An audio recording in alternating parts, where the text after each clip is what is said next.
Bienvenidos. Estas son las noticias más destacadas de la OEA. Esto es OEA News, el informativo de la Organización de los Estados Americanos.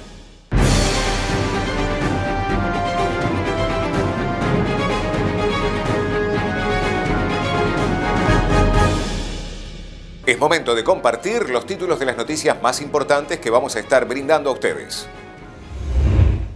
Encuentro secretario general de la OEA y estudiantes del Centro de Estudios Latinoamericanos y Latinos. Reunión secretario general de la OEA y representante permanente de Barbados ante la OEA. Evento virtual Racismo Estructural en las Américas. Día Interamericano para contrarrestar la fabricación y el tráfico ilícito de armas de fuego.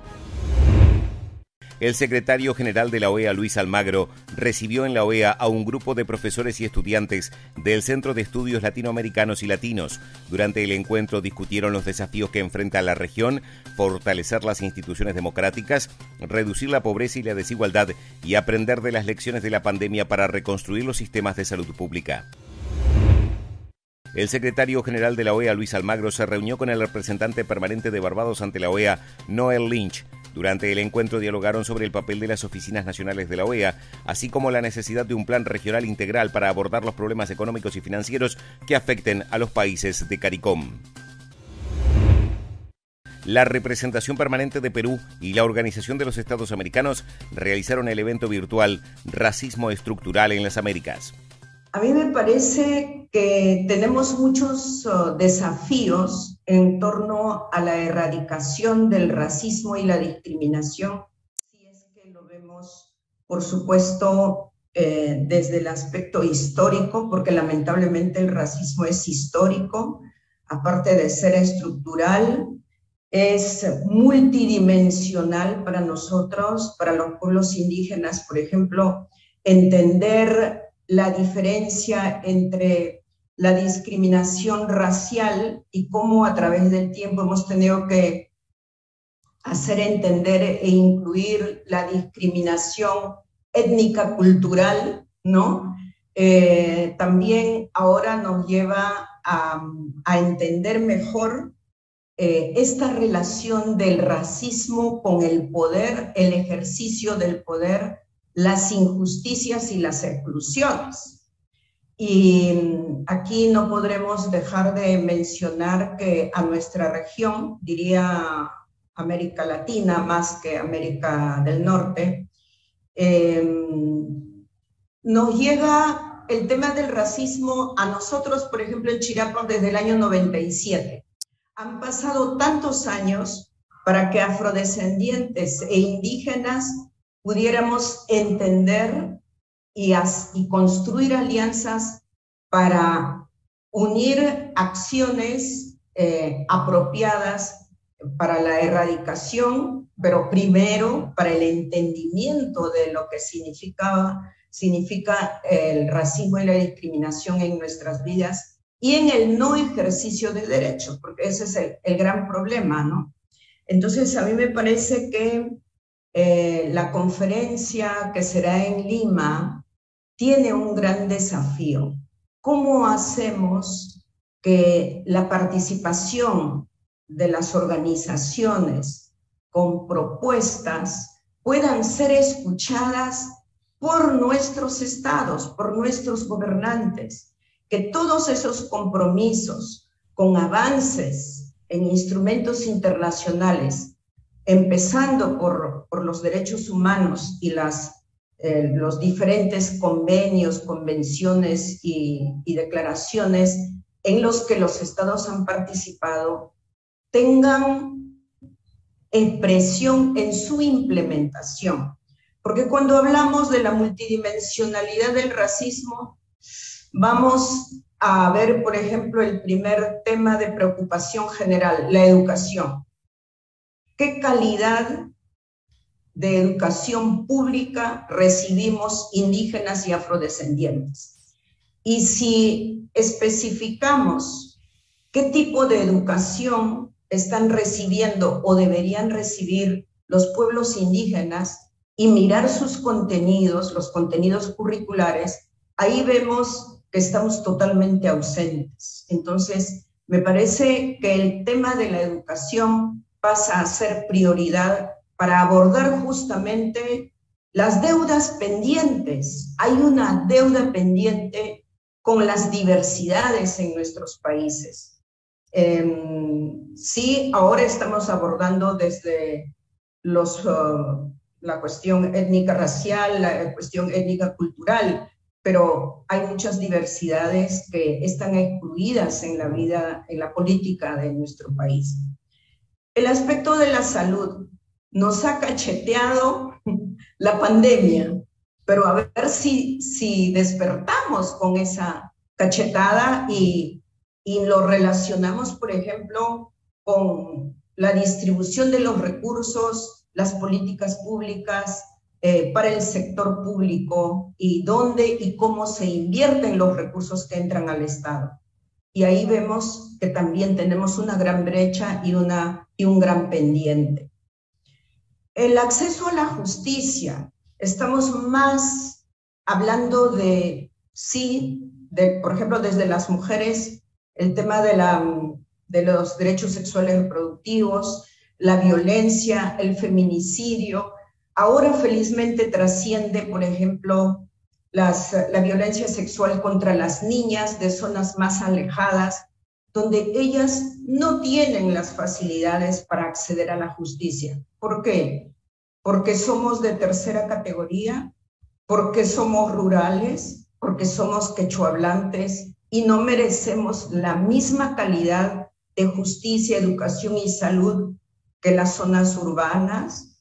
O sea, eso es algo que nos tiene que confrontar, porque cuando se habla de los pendientes, tenemos que ver las realidades, no solo culpabilizar a quien sale a la calle a reclamar derechos. A mí me parece que por eso yo siempre considero que es un gran desafío de todos nosotros, o sea, no solo de los afrodescendientes, no solo de los indígenas, sino de nuestra sociedad con los que deciden las políticas. ¿Y por qué no las empresas? Las empresas, qué bueno, Roberto, que mencionas el estudio del Fondo Monetario Internacional, porque ese es un aspecto, ¿no? El tema de la economía.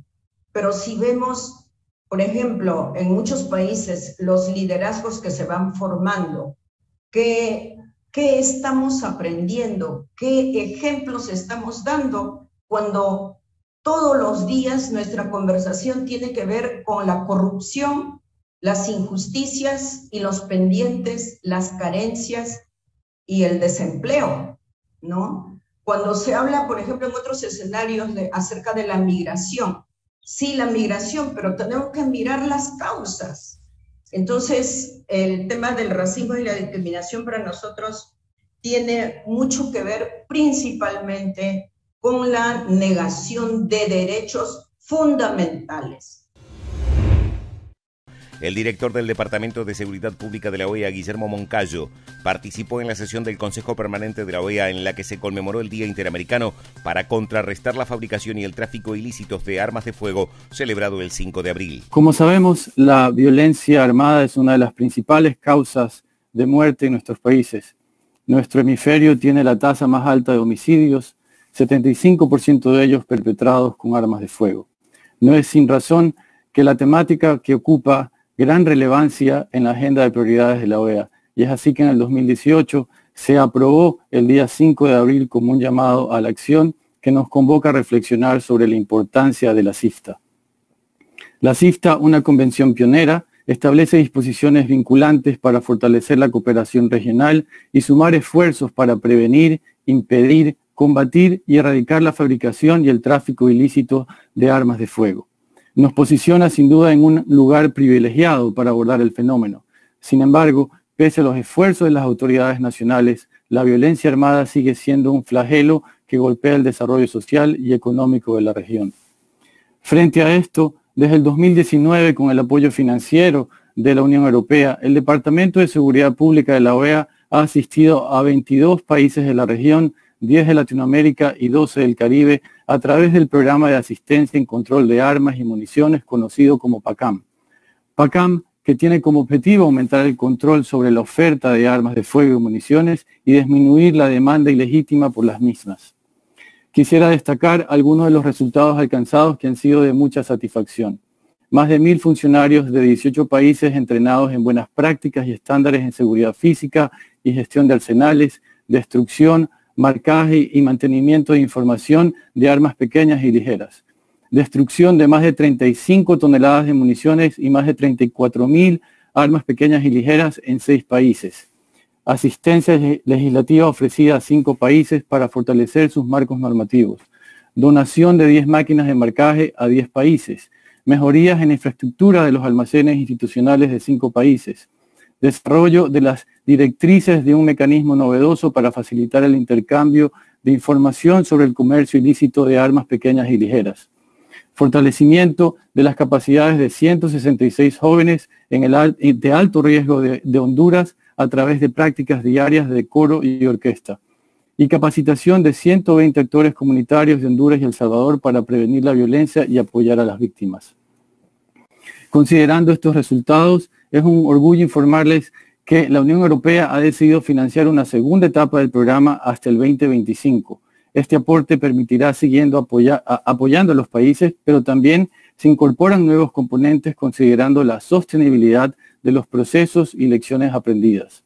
Entre ellos, destaco el desarrollo de un programa regional de capacitación en la prevención de la violencia de género perpetrada con armas de fuego y la elaboración de una hoja de ruta para Centroamérica, inspirada por las iniciativas exitosas de los países Balcanes y los países del Caribe, que permitirá que los países cuenten con una herramienta efectiva de coordinación y definición de prioridades con indicadores comunes para medir su progreso.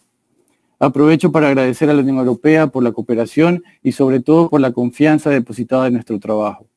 También en cooperación con la Secretaría Pro Tempore de la CIFTA, ejercida por México, y con el Departamento contra la Delincuencia Organizada Transnacional, hemos llevado a cabo actividades para superar los vacíos e incrementar el conocimiento sobre este fenómeno. Destaco el protagonismo del gobierno mexicano para crear conciencia sobre la responsabilidad compartida y hemisférica en abordar este problema. Estas han sido las noticias más relevantes de la OEA, la Organización de los Estados Americanos. Esto ha sido OEA News. Nos reencontramos en la próxima jornada.